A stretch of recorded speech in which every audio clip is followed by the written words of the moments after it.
Hello dear students, in the previous video we have discussed about the quality of the water, what are the standards to be maintained. In this video let us learn about what is examination of the water.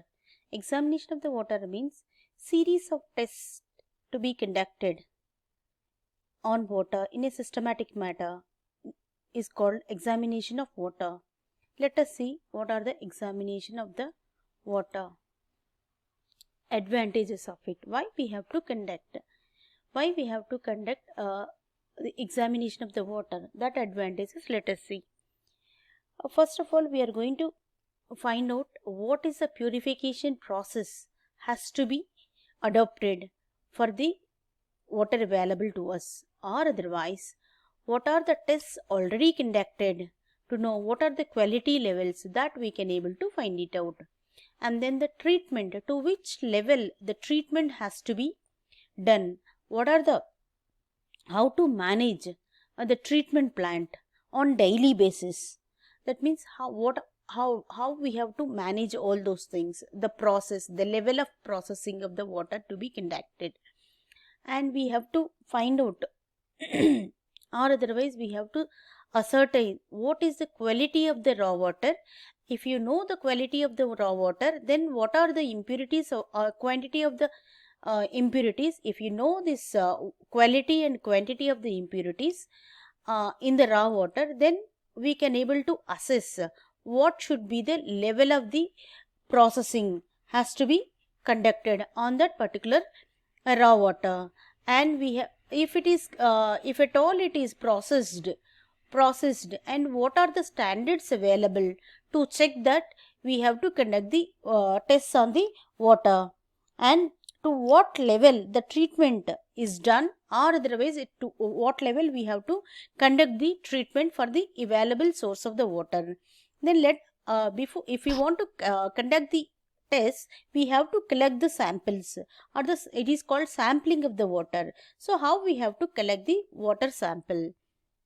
Then mainly what are the points to be kept in the mind? If it is a if you are collecting the water from the different things, that is from the tap, from the surface river, and from the groundwater. If you are collecting the water from the tap or the faucet, we have to allow the water, sufficient amount of water to avoid the stagnation of the water. That means we have to leave some of the water from the tap, and then we have to collect the water.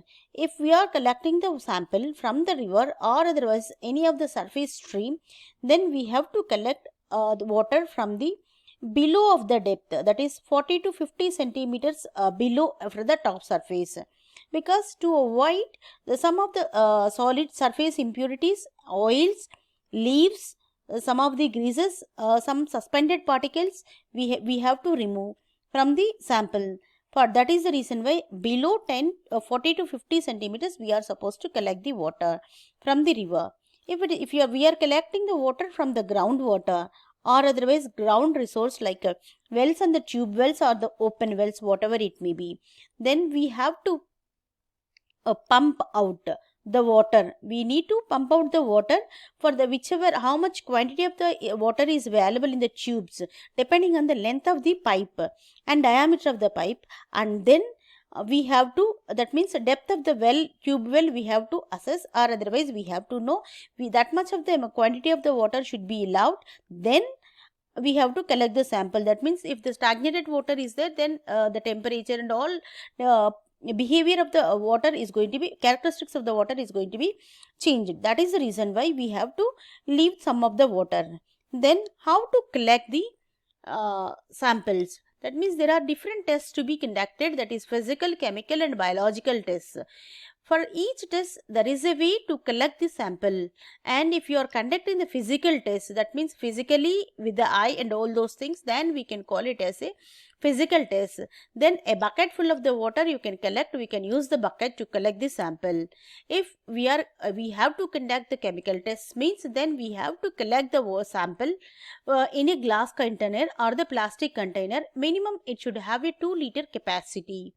And if the bacteriological tests has to be conducted on the water sample, then how has to be collected? the person, whoever is collecting the sample, he should be free from the diseases. He should not have any diseases. And whatever the container we are using, it should be cleaned properly. Then how the proper way to clean means, it has to be cleaned with the sulfuric acid or potassium dichromate or alkaline permanganate. Any of these things we have to clean. Using this, we have to clean the container, and then the container should be rinsed with the distilled water, and it should be sterilized. That particular sample collecting bottle has to be sterilized. And then after collecting the sample, we have to close with any of the lid which is available, which it doesn't allow any of the matter into it, and then it should be covered with the cloth in order to avoid some dirt to accumulate on the container. This way we have to collect the sample. After the collection, we have to protect it, and within no time the samples should be tested. Then the testing of the water samples, we call it as a water analysis. Then what is water analysis? To calibrate or quantify the impurities present in the water, either in the raw water or otherwise in the purified water. We call it as a water analysis. Why we have to conduct this? That means every time we have to monitor the water, the impurities or otherwise water characteristics. Why? Because if we are processing the water, then in such case all the time the source for that particular process is going to be changed. Then that daily based or seasonally based the characteristics has to be found, and then accordingly it has to be processed. And then what is the purpose of the water analysis? The purpose of the water analysis is why, if you want to design, unless until you know the characteristics of the water, we can't able to design the plant. If you want to design the treatment plant, we have to know the characteristics, different characteristics, right from the physical, chemical and biological characteristics of the water. And we have to plan the process of the plant. That means how many stages are required depending on the impurities available in the raw water. We have to design the plan for the plant process. And then we have to classify depending upon the mineral constituents available.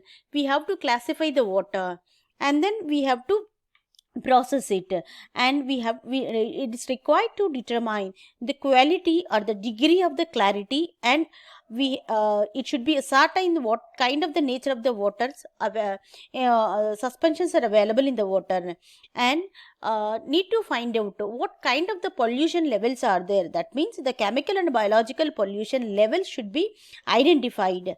After identifying, we can able to plan. And then the presence or the absence of the excess of any particulate constituents which are going to affect the potability and the quality of the water, and the level of we are supposed to know the level of the organic matter present in it. We have to outline. If you know the characteristics of the water, we can able to identify or otherwise outline the purification process, and then we can conformly say the level of purification is required. If it is a raw water, if it is a purified water, to what level the water is purified, we can able to certify it. For these purposes, water has to be carried out all the tests. What are the tests? Let us see what are the tests and how it has to be conducted. The tests, there are three kinds of the tests: the physical, chemical and biological tests. In the physical tests, the temperature test, color test, taste and odor, turbidity. These are all the four tests we can able to do. Some of the instruments are also required for the physical tests. And chemical tests are the total solids, hardness, chlorides, chlorine content, pH value, iron and manganese, nitrogen and its compounds, dissolved gases, lead and arsenic, and metals and chemicals, whatever is available. If you are finding it out, those are the chemical tests.